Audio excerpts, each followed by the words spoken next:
સંત તમારા જીવનને બદલી નાખે છે, તમારું સોફ્ટવેર બદલી નાખે. ઉલટા નામ જપત જગ જાના, બાલ્મીક ભય બ્રહ્મ સમાના.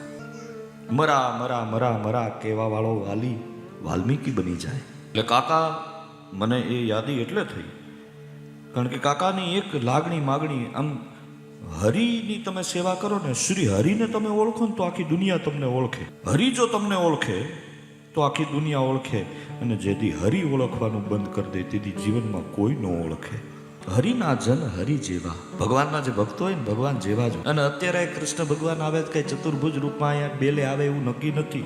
એ પેન્ટ શર્ટમાં જ આવે, ઓળખવો પડે. ઘણીવાર ભાઈબંધના રૂપમાં ભગવાન આવે, ઘણીવાર દીકરાના રૂપમાં ભગવાન આવે, ઘણીવાર તમારા બાપના રૂપમાં ભગવાન આવે, ઘણીવાર તમારા દીકરાના રૂપમાં પણ ભગવાન આવે. એને ઓળખવો પડે. ઓળખતા શીખી જાઓ. અને મને આનંદ છે, રાજદેને ખબર છે ક્યાં માથું નમાવવું. અત્યારે 90% ખબર નથી માથું ક્યાં નમાવવું. મને એ માથા ગમે જેને વિવેક હોય ક્યાં માથું નમાવવું. જ્યાં ત્યાં તમારા મસ્તકને ઝુકાવો ને. પેલા જુઓ, જાણો, સમજો અને ઉચિત લાગે તો નમો. અને જો નમો તો પછી પાછું વળીને જોવામાં. હાલો તો હરખે હરખા, નો હાલો. જીવનમાં સંકલ્પ ન કરો અને જો કરો છો તો પૂરેપૂરો નિભાવો.